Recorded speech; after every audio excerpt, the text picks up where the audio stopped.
3000 टैंकों से रूसी हमला, धुआं धुआं हो गया यूक्रेन। यूक्रेन को भारी पड़ा बेलगरद हमला। 86% जीता रूस, 14% हारा यूक्रेन।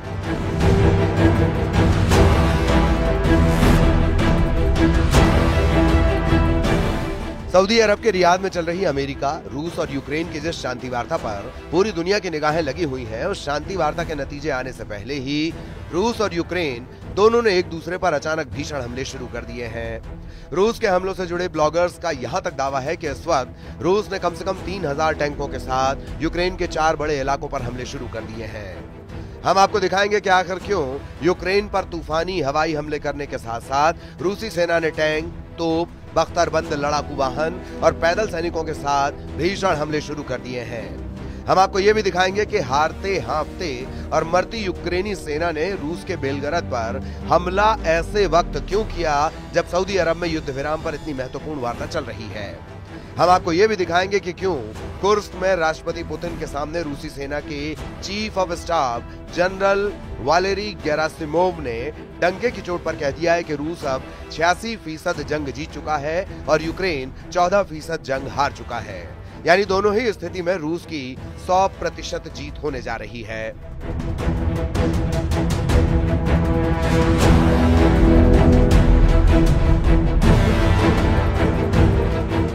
4 इलाकों में तूफानी हमले, कुर्स्क बना यूक्रेन का कब्रिस्तान।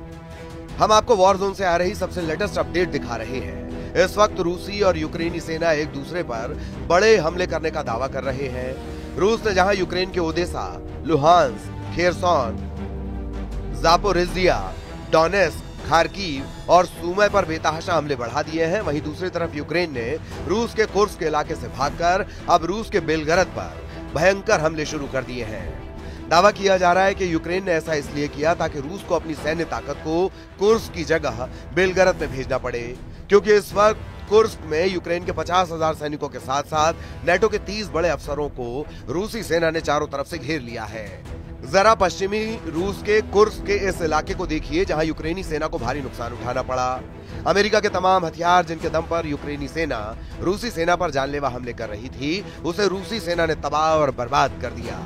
यूक्रेनी सेना जो सितंबर 2024 से फरवरी 2025 तक खुद को शिकारी समझ रही थी, वो यूक्रेनी सेना अब खुद शिकार हो रही है।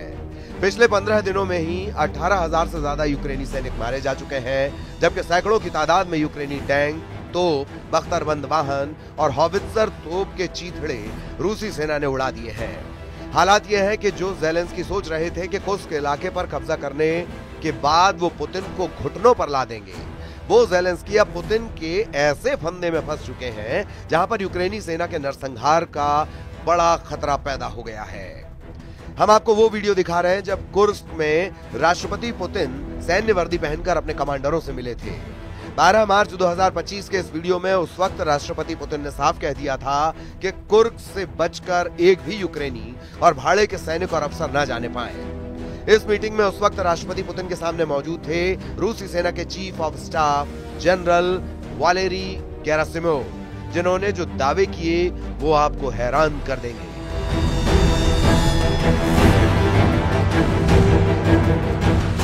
वहीं रूस के चीफ कमांडर जनरल वालेरी ने कुर्स्क में यूक्रेनी सेना की तबाही और बर्बादी का ऐसा दावा किया जिसे सुनकर एक बार तो राष्ट्रपति पुतिन भी हैरान रह गए।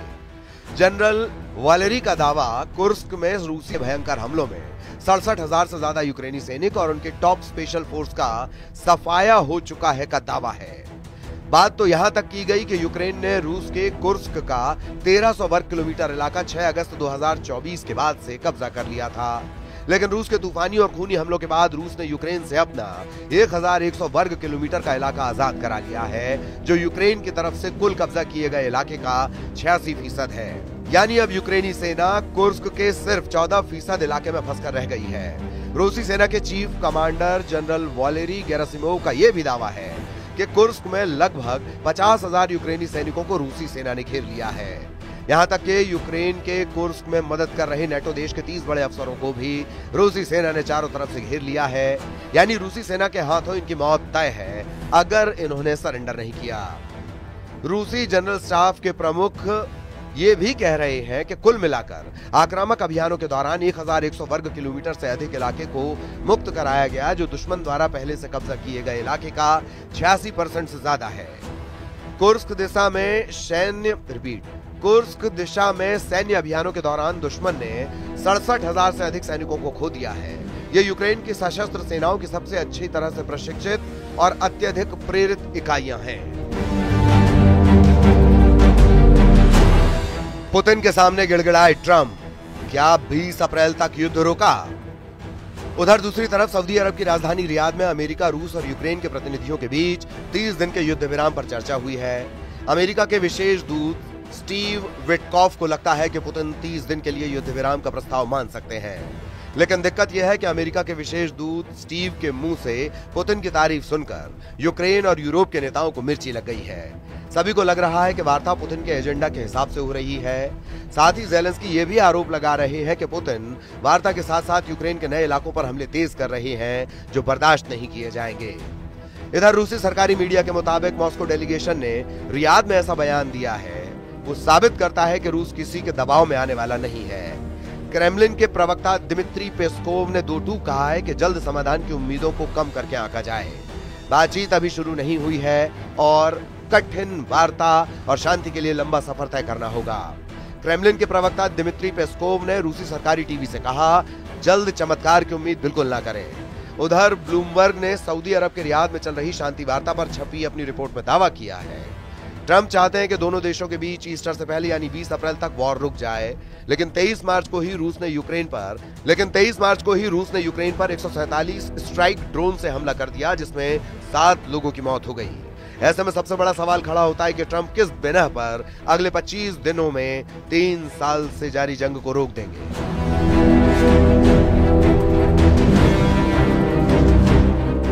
यूक्रेन के 5वें हिस्से पर हो गया कब्जा, सऊदी अरब में तहलका। Institute for the study of war यानी ISW ने अमेरिकी अधिकारियों के हवाले से एक ऐसा सनसनीखेज दावा किया है जिसने यूक्रेन के होश फाख्ता कर दिए हैं। ISW के रिसर्च और दावों के मुताबिक पुतिन का रूस ट्रंप सरकार से युद्ध रोकने के एवज में यूक्रेन के उन शहरों पर पूरी तरह से कब्जा चाहता है जो अभी रूस के कब्जे में नहीं है। वाशिंगटन DC में स्थित ISW थिंक टैंक ने नोट किया है कि इन इलाकों में कई बड़े शहर हैं जिन पर रूसी सेना का वर्तमान में कब्जा नहीं है और जब्त करने की कोई संभावना नहीं है। बचे हुए 4 यूक्रेनी इलाकों पर रूस के कब्जे में बड़े शहर शामिल होंगे। ऐसा दावा किया जा रहा है जैसे खेरसोन सिटी, जहां लगभग 2,75,000 की आबादी है, उस पर रूस पूरा कब्जा चाहता है। इसी तरह यूक्रेन क्रामाटोरस पर कब्जा चाहता है, जहां यूक्रेन के 1,47,000 नागरिक रहते हैं। इसके अलावा रूस ने यूक्रेन के जापोरिजिया सिटी पर दावा ठोका है, जिसमें 7 लाख से ज्यादा यूक्रेनी नागरिक रहते हैं। ISW का अनुमान है कि यूक्रेन के कम से कम 10 लाख से ज्यादा यूक्रेनी नागरिक रूस के गुलाम हो जाएंगे और यूक्रेन का एक बड़ा इलाका यूक्रेन हार जाएगा। रूस से सीधी जंग का खतरा सबसे ज्यादा फ्रांस, ब्रिटेन, जर्मनी, पोलैंड और बाल्टिक और नार्डिक देश Latvia, Lithuania, Estonia, Finland, Sweden और नॉर्वे को है। अगर अमेरिका की सैन्य ताकत के बिना इन नेटो और यूरोपीय देशों ने रूस से सीधी जंग की तो रूस इन्हें कुछ ही हफ्तों की जंग में तबाह कर डालेगा। वॉर एक्सपर्ट्स के मुताबिक रूस अगर चौतरफा जंग से घिरा तो बहुत मुमकिन है कि रूस परमाणु जंग शुरू कर देगा। ऐसे हालात में रूस के सबसे एडवांस और एक्टिव 1600 परमाणु हथियार यूक्रेन समेत पूरे यूरोप का सर्वनाश कर देंगे। इसके अलावा रूस में करीब 2800 परमाणु हथियारों का अलग भंडार तैयार करके रखा गया है, जिसे फिलहाल निष्क्रिय रखा गया है। ऐसे हालात में अमेरिका के समर्थन के बिना फ्रांस भी रूस का मुकाबला नहीं कर पाएगा। यूरोप में फ्रांस ही अकेला ऐसा देश है जिसके पास 290 परमाणु हथियार हैं, जबकि यूरोप से अलग ब्रिटेन के पास 225 परमाणु हथियार। अगर फ्रांस और ब्रिटेन के परमाणु हथियारों को मिला दें तो उनके 515 परमाणु हथियार हैं, जो रूस की बेतहाशा परमाणु शक्ति के सामने ऊंट के मुंह में जीरे के बराबर है।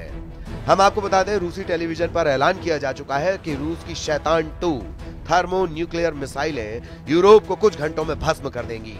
रूस की ये मिसाइलें जबरदस्त परमाणु क्षमता से लैस हैं। रूस तो पहले ही धमकी दे चुका है कि वो ब्रिटेन को पानी में डुबाकर खत्म कर देगा, जबकि पेरिस को सिर्फ 200 सेकंड में तबाह करने की धमकी दी गई है। परमाणु युद्ध की स्थिति में वॉर एक्सपर्ट्स के मुताबिक विनाश तय है। इधर बेल्जियम में यूरोप की एटमी धमकी के बाद से राष्ट्रपति ट्रंप के सलाहकारों ने ऐलान कर दिया है कि अमेरिका नेटो से बाहर जा सकता है, जबकि राष्ट्रपति ट्रंप ने दो टूक कहा है कि रूस को यूरोपीय देश अलग थलग नहीं कर सकते हैं।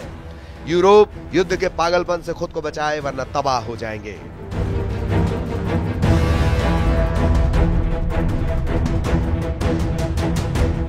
अब ऐसे हालात को देखकर साफ कहा जा सकता है कि रूस किसी भी कीमत पर ऐसी स्थिति नहीं आने देगा कि यूक्रेन 30 दिन के युद्ध विराम का फायदा उठा पाए।